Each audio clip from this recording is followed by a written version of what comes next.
guys, mayroon tayo ngayong idadiagnose na Chevrolet Malibu. Ito, Chevrolet Malibu na 3.6 direct injection. So ang issue nito guys, tinuwing na to dinala dito ng customer. So ayaw nang mag-start. So chinik ko yung mga fuse, relay. So okay naman siya. Pati doon yung fuse at saka relay sa loob. Okay. Yung battery, okay, yung voltage, yung ground, okay rin. Yung mga body ground, tsaka ito, okay rin yung fuse tsaka relay. So ngayon, binasahan ko ng computer, loose communication, ECM or ECU, tapos EBS. So ang duda ko nito kasi ayaw mabasa ng DTC itong ano niya, PCM or ECM at saka ito kasi may diniagnose na ako dati. Itong dalawa lang na to at saka ito ang nagkakaroon ng problema lagi. So ngayon magsaswap ako ng ganito, yung fuse sa circuit box nya bago ito. Pagka hindi pa rin mabasahan, malamang yung ano na, yung PCM na yung issue. So yun lang guys muna ngayon, update ko kayo sa mga susunod na status na resulta ng diagnose natin. So Chevrolet Malibu 3.6 direct injection BBT. Guys, nandito tayo sa ginagawa din na diagnose natin Chevrolet Malibu 2014. So nag-swap na ako guys ng TIPM nya, fuse box circuit. Ganun pa rin. So hindi pa rin siya umaandar. Ito yung symptoms niya guys. Pagka inon mo, yan, ignition on, push button, ay keyless to guys, keyless. Yan. Pagka inon mo, yan lang yung lalabas. Pero yung mga accessories gumagana. Yan, gumagana siya. May busina. Ngayon, pagka in-start mo, apakan mo yung preno, start, yan, namamatay siya. Tapos, pagka pindot muli, yan, saka siya ilaw. So, halos 3 pindot ka.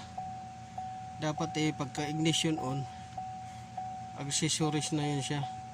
Kaso hindi siya umiilaw yung cluster, pati yung ano niya, yung panel niya, walang lumalabas na ilaw. So pagka pangalawa dapat start na yun. So wala pa ring start. So pag pangatlo, saka lang lumalabas yung mga ilaw. Gaya niyan, pangatlong pindot ko na yan guys.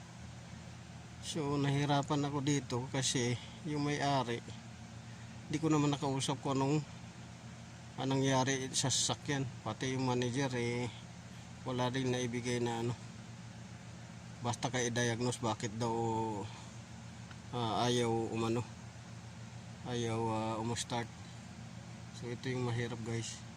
So i-update ko kayo, baka PCM na to guys. Try natin mag-swap.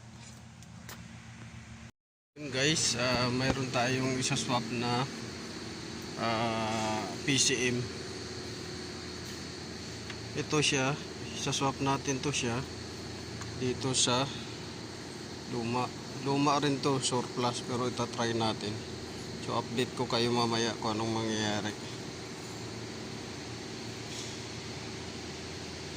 Hopefully gumana siya kasi nag-swap naman ako ng mga fuses, mga relays, at saka yung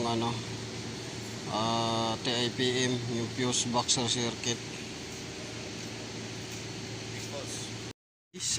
Kinabit na natin yung surplus na PCM or ECM or ECU.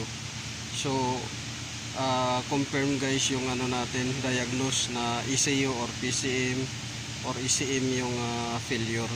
So gumana na siya guys, nawala yung mga DTC, nawala rin yung indicator light sa cluster. So ito siya, kinabit ko na yung bago kasi na-confirm namin na sira na yung ano talaga, failure na yung ECM, PCM or ECU. Short circuit na siya doon guys sa loob. So ito yung bago, pinalit ko na. Ngayon kulang na lang to i-program, kaya tinanggal ko yung battery cable sa negative para antayin ko na darating yung computer para i-program. So ito yung luma guys, dito yung luma, yan yung luma na PCM or ECU or ECM sa Chevrolet Malibu 3.6 V6 engine, 2013 model. Post start ang ano nito guys, hindi siya key start, post start. So ito yung luma, nakakabit na yung bago guys. So update ko kayo guys pagka na program na guys yung ECM, kasi kailangan yun i-program bago paanda rin ng matagal, kasi iba para ma-relearn tsaka ma-adapt niya yung ano, yung system. So update ko na lang kayo guys pagka ano, ito yung box ng bago. Bibigay lang ako guys ng ano, welcome to my YouTube channel Auto Boy Zone. Magbibigay lang ako guys ng konting tips.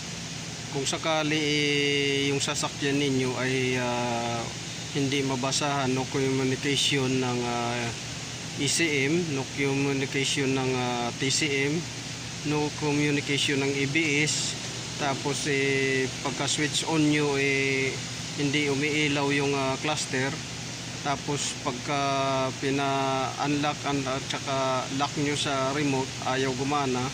So ang possible or 90% possible failure guys ay PCM or ECU or ECM. So depende lang din yun sa sasakyan, model or technology na ginamit. Pero kung nakakanvas, mostly sa American cars, ewan ko sa Asian cars kung ganun din yung system nila, pero sa American cars halos magkaparehas yung system na ina-adapt nila, kasi naka-canvas network na sila guys. So yung controller ng limang system is ito, ECM or tinatawag minsan nila na ECU or PCM. So controller to siya ng engine, controller din to siya ng transmission, TCM. Kasi dito dadaan yung supply na signal niya at saka network communication niya galing papuntang TCM. So ito siya, ano rin to siya sa cluster, kaya pagka switch on mo dapat umiilaw yung mga ilaw dun sa cluster, tapos mawawala din para ano yun siya, parang wake up system niya. So kung hindi mawawala, so may failure yung system. So controller to siya ng engine, controller din ng TCM module, controller din siya ng cluster module, tapos controller din siya ng ABS module, controller din siya ng safety o anti-lock. So ito yung dahilan guys sa ginawa nating Chevrolet Malibu. So successful yung diagnose natin guys. So sana makapagbigay ako ng kaalaman sa inyo guys. So abangan nyo lang guys uli yung video na pagka na program na yung PCM guys. Naantay ko pa kasi yung computer, kasi yung computer namin hindi makaprogram. So hindi updated yung system namin sa computer. So antayin namin yung magsiservice dito para i-program. So abangan nyo lang guys.